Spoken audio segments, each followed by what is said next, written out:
Olá, sejam bem-vindos ao Sublimando a Mente. Eu sou o Dr. Elton Alonso Pompeu, médico psiquiatra, e no nosso segundo vídeo especial eu vou fazer uma análise do Divertidamente 2, que está aí nos cinemas. Como esse vídeo vai trazer alguns spoilers, eu recomendo a todos vocês que assistam o filme antes de ver esse vídeo e voltem aqui para ver a nossa análise. E vale muito a pena ver esse filme. É uma animação que traz de forma muito bonita, muito rica, como as emoções funcionam e como que o senso de nós mesmos, né, que na psicologia a gente chama de psicologia do self, ele vai sendo formado durante a vida. Então, vamos lá, no Divertidamente 2, a nossa heroína, que é a Riley, fez 13 anos. Começam a soar os alarmes da puberdade, ela está mudando de ciclo escolar e possivelmente vai mudar o círculo das amizades dela.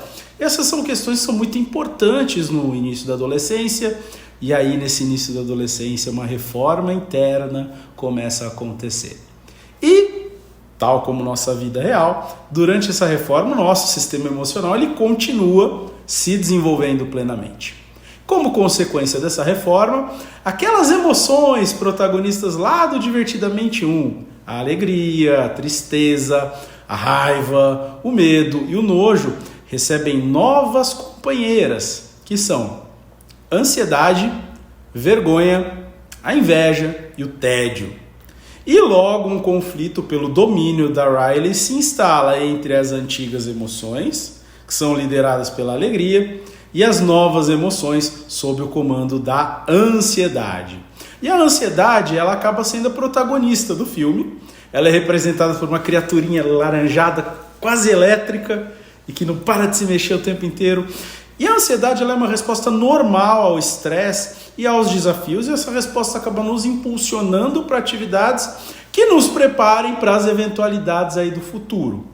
Então a ansiedade, quando ela é saudável, ela direciona a gente para atitudes que reduzem o nosso estresse no longo prazo. A ansiedade te faz estudar para uma prova, é a ansiedade que faz você estudar para não ter que refazer aquela matéria, ou se preparar para um concurso para ter uma vida melhor, uma vida mais estável, uma vida com mais dinheiro. Só que quando a ansiedade assume o controle com muita intensidade e com muita frequência, fazendo com que a gente acredite que não vai dar conta de uma situação futura, a ansiedade faz com que a gente pare de se comportar, com que a gente pare de pensar e com que a gente pare de sentir as coisas de uma forma saudável, bloqueando a gente de atingir os nossos objetivos.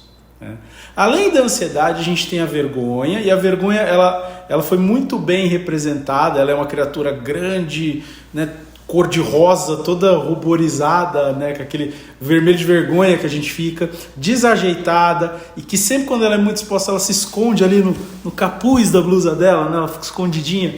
Ela acaba entrando numa aliança protetora para Riley com a tristeza.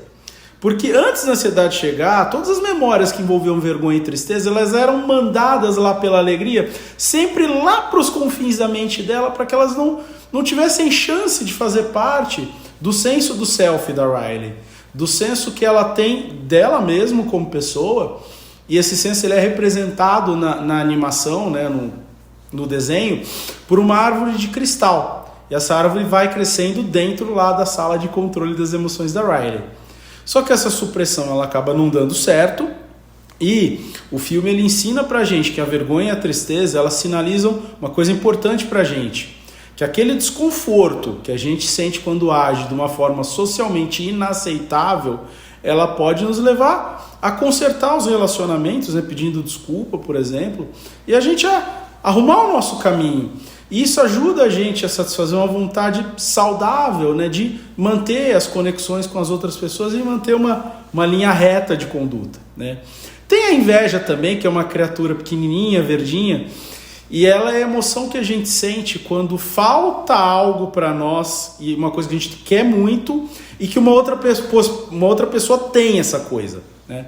Nos adolescentes, a inveja ela aparece de forma bem importante porque a noção do adolescente dele mesmo está muito ainda em plena formação nessa fase da vida. E o filme mostra muito bem isso.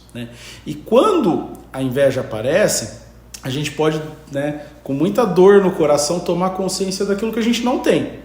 Seja um objeto, um estado social, uma habilidade ou uma conquista na vida.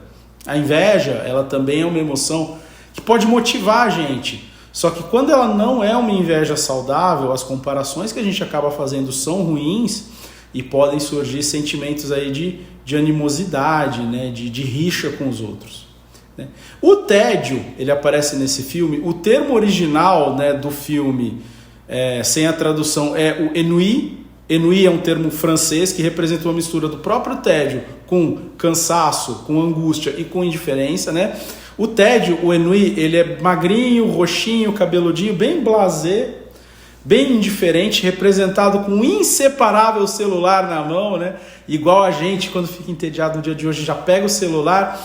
E esse tédio, né, o ennui, ele representa a sensação de desconexão, né, da falta de clareza da função do adolescente na sociedade, porque o adolescente ele está num limbo, né? Ele não é mais uma criança, só que ele ainda não é adulto. E essa inquietação que o tédio, que o ennui traz, ele faz com que a gente deseje coisas novas para cortar o tédio, e essas experiências, elas são fundamentais, essas experiências novas, para o desenvolvimento da identidade do adolescente. Só que, quando, né, o tédio ele se expande até chegar a uma sensação de falta de sentido ou falta de valor na vida, ele pode levar ao adoecimento mental. Então, né, introduzidas aí as 4 novas emoções presentes na mente da nossa heroína, a gente volta lá no Divertidamente 1 e lembra que ele já abordou de forma muito feliz, muito oportuna, o fato de que todas as emoções, inclusive as que a gente considera ruins, como a tristeza ou como a raiva, elas podem ter uma função saudável, né? Se a tristeza ela não ocorre para conectar a gente com as nossas questões mais profundas, a gente vira o bobo alegre, a gente cai numa alegria vazia, a gente não percebe as questões reais da nossa vida. E a raiva é que às vezes move a gente para mudar a nossa condição. O nojo, às vezes, ele impede que a gente tenha interação com coisas aí não muito saudáveis.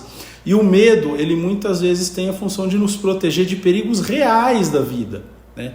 E o Divertidamente 2, né, também, muito oportunamente, de forma muito feliz, ele traz a mesma questão da utilidade de cada emoção, só que dessa vez, né, no 1 foi a alegria, no 2 é a ansiedade, a grande protagonista do filme. Então, como toda emoção humana, a ansiedade tem a função saudável dela. Qual é essa função? Preparar a gente para eventuais acontecimentos futuros, né? E assim que a ansiedade ela começa a causar a repressão de emoções antigas e ela assume ali o painel de controle, ela começa a trabalhar freneticamente nas possibilidades de fracasso na vida atual da Riley. E se a Riley for separada das amigas antigas? E se ela não conseguir fazer novas amizades? E se ela não conseguir entrar na seletiva do time de hóquei, né, que ela está disputando? E nisso a ansiedade, no começo, ela tenta até ajudar a Riley a evitar as consequências ruins, né? E assim, a gente como psiquiatra, a gente fica muito feliz que a gente acha muito útil que uma animação dessa importância, né, a Disney venha e aborde a ansiedade dessa forma. Porque os transtornos de ansiedade, quando a ansiedade ela fica doentia, isso é o principal tipo de transtorno da faixa etária da Riley, né? E por isso que é tão importante que seja mostrada a necessidade de se deixar a ansiedade em níveis saudáveis. Então, o exercício físico, as boas noites de sono, que a Riley às vezes não tem no filme, as atividades de relaxamento, elas ajudam a manter a ansiedade dentro dos limites do saudável, né? A ansiedade ela é importante você ter um pouco de ansiedade, porque isso te ajuda a te preparar defesas aí para eventuais situações futuras, sejam situações futuras boas ou ruins. E o problema acontece quando a ansiedade ela toma conta completamente das nossas emoções e ela acaba provocando tanta atividade emocional que ela fica patológica e ela te congela. E é nesse momento que a Riley tem o ataque de pânico ali no meio da seletiva, né, do time de hóquei. Tem uma outra sacada legal desse filme que é a escolha do esporte da Riley, que é o hóquei, né? Como a gente não conhece muito no Brasil o hóquei, né? A gente não tem gelo para jogar hóquei no gelo. Não dá muito para pegar, para quem não conhece, a genialidade dessa escolha. Só que o hóquei, como esporte, ele tem algumas características particulares que tornam muito visíveis as expressões emocionais. O hóquei, ele é um esporte super físico, então você tem briga, você tem conflito, e as brigas, elas inclusive estão dentro do regulamento do hóquei. E quando você comete uma falta no jogo, e a Riley faz isso 2 vezes no filme, o jogador ele é obrigado a ficar 2 minutos fora do jogo, o time dele fica com um jogador a menos esses 2 minutos, numa área cercada, né, que eles chamam lá de penalty box. E quando a Riley está nessa área cercada pagando a penalidade, é que os conflitos dela aparecem e que se dá a crise de pânico. E na hora da crise de pânico, a ansiedade está numa atividade tão frenética que a ansiedade congela, a ansiedade trava e ela não tem mais controle nenhum sobre as suas manifestações, exatamente da forma que ocorre num ataque de pânico. Então, o Divertidamente 2, apesar de ser uma animação aparentemente para crianças, ele é um dos filmes que representa de forma mais precisa, da melhor forma, um ataque de pânico. Um outro aspecto bem legal do filme, é como as ilhas de prioridade da Riley vão se posicionando. Então, a família ela não é mais a ilha tão dominante assim. Ela tem que dividir a mente da Riley também com a ilha das amizades, dos relacionamentos. E uma outra coisa muito legal desse filme é como ele mostra de uma forma bonita um conceito da psicologia que é muito complexo, que é o conceito de self. E como o self da Riley vai se formando no decorrer do desenvolvimento dela. Então o self nesse filme, ele é representado por 2 árvores de cristal que estão lá na sala de controle das emoções da Riley. Uma ditada pela alegria e que repete o tempo todo, eu sou uma pessoa legal, e que foi o resultado da alegria e destinando todas aquelas memórias desagradáveis aos confins mais inacessíveis da mente da Riley. E tem aquela outra árvore, que aí quando a ansiedade assume o controle, ela faz a árvore dela e que fica repetindo, eu não sou boa o bastante. E na ânsia de ajudar a menina a lidar com possíveis fracassos que ela ainda não conheceu, esse eu não sou bastante atira a Riley numa espiral de dúvidas e de angústia. Então, só definindo um pouco o que é o self, o self é um conceito do Carl Jung, um ex-discípulo do Freud. O self é quando você unifica o consciente e o inconsciente, e essa unificação ela representa a psique da pessoa como um todo. Tanto a alegria quanto a ansiedade, elas produziram as versões do self de cada uma delas, suprimindo as emoções e as vivências que não condiziam com seus ditames.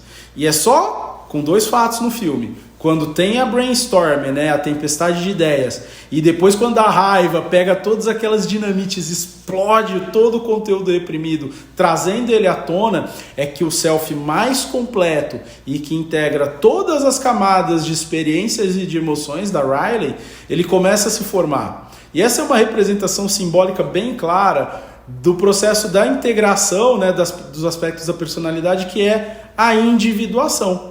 E precisa ocorrer essa individuação para o self da pessoa ficar completo.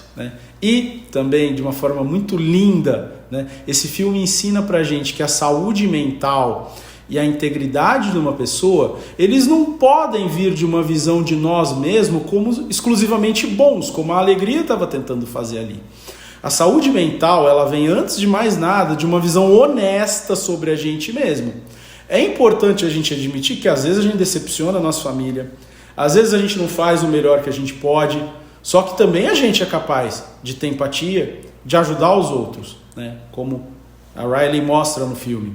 A gente é corajoso, mas a gente tem medo também. O senso de um self saudável, ele é muito mais complexo do que o que tanto a alegria quanto a ansiedade tentaram criar. O self completo, ele é a junção de todas as vivências, e a junção de todas as vivências que traz paz nessa guerra entre a facção da ansiedade e a facção da alegria. É a junção que traz estabilidade para Riley e que dá para ela a integridade pessoal que ela precisa para pedir perdão para as amigas dela. E é muito legal como esse filme reconhece que você tem integridade e você ter uma bússola moral te levam para uma mente sadia. É lógico que você ter uma doença mental não te faz uma pessoa ruim.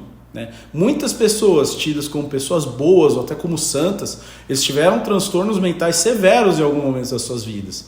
Mas fora de um transtorno mental, é muito difícil você conseguir atingir ou você conseguir permanecer no estado mental sadio se você não passa aí pelo trabalho de curar e de formar a sua própria consciência, né?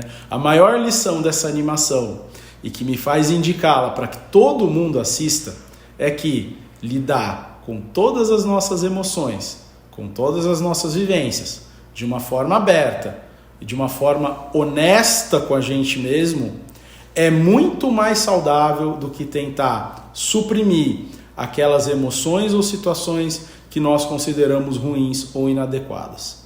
Tudo que a gente vive, tudo que a gente sente, sejam coisas boas ou ruins, ou sentimentos agradáveis ou desagradáveis, eles fazem parte da formação de uma mente saudável e precisam ser integrados para que a gente forme uma imagem real, uma imagem completa de nós mesmos, e daí, a partir dessa imagem, a gente busque uma vida completa, uma vida correta e uma vida que no final das contas vai ser feliz. E falando em final das contas, em alguns momentos aparece ali uma senhorinha fofinha, simpática ali, que é a nostalgia. E a nostalgia ela é rapidamente reconduzida para a casinha dela, porque com 13 anos de idade ainda não é a hora dela aparecer, né? Então, vamos cuidar para que quando a gente chegar naquela fase da nostalgia, né, mais para o fim das nossas vidas, a gente possa relembrar das coisas de uma forma bela. E essa senhorinha fofinha que é a nostalgia, ela tenha histórias muito lindas para contar. Enfim, gente, assistam o Divertidamente 2. É uma experiência muito bonita, de família, enriquecedora, muito divertida, né? É uma coisa rara no mundo, né? No mundo de hoje e numa mídia que faz muita falta, que não mostram muito as coisas bonitas e as coisas profundas que a humanidade pode experimentar. Esse é um programa de toda a família, de pais, de filhos, muito saudável e muito didático para a gente entender um pouquinho como que a nossa mente funciona. Vale muito a pena. Então, gente, por hoje é só tudo isso. Até o próximo vídeo. Tchau, tchau.